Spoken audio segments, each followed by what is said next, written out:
Tesle, I'm Lobsang Sangay, Kalon Tripa of the Tibetan administration based in India. As Chinese everywhere were celebrating the first couple of days of the Year of Dragon on January 23rd and 24th, 2012, Chinese police fired indiscriminately on hundreds of Tibetans who had gathered peacefully to claim their basic rights in Drakgo, Serthar, Ngaba, Gyarong, and other neighboring Tibetan areas. 6 Tibetans were reportedly killed and around 60 injured, some critically.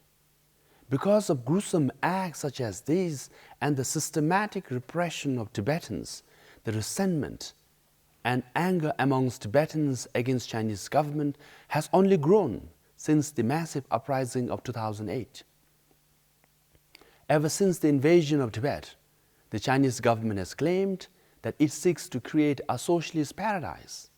However, basic human rights are being denied to Tibetans, the fragile environment is being destroyed, Tibetan language and culture is being assimilated, portraits of His Holiness the Dalai Lama are banned, and Tibetans are economically marginalized.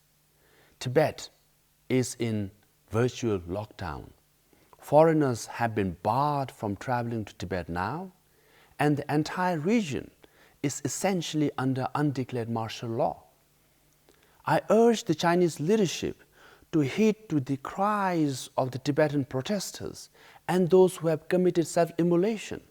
You will never address the genuine grievances of Tibetans and restore stability in Tibet through violence and killing. The only way to resolve the Tibet issue and bring about lasting peace is by respecting the rights of the Tibetan people and through dialogue. As someone deeply committed to peaceful dialogue, the use of violence against Tibetans is unacceptable and must be strongly condemned by all people in China and around the world.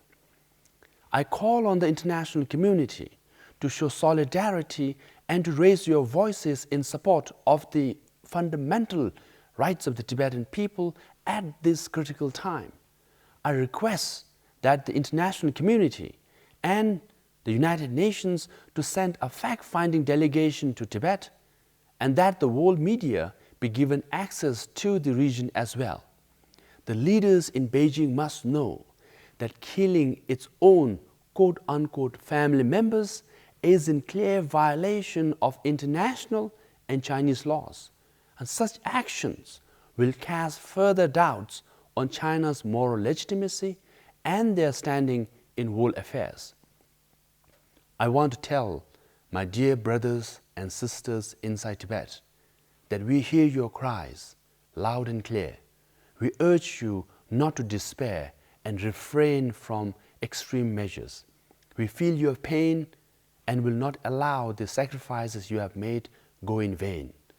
You all are in our heart and prayers each and every day. To my fellow Tibetans, I request you not to celebrate Losar, Tibetan New Year, which falls on February 22nd this year.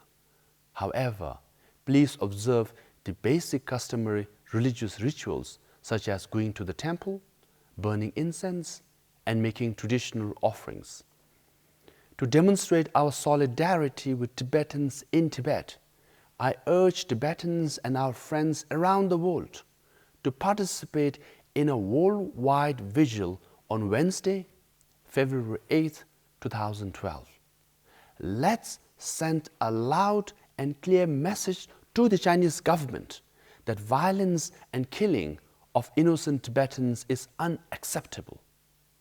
I request that everyone to conduct these vigils peacefully in accordance with the laws of your country and with dignity. Thank you.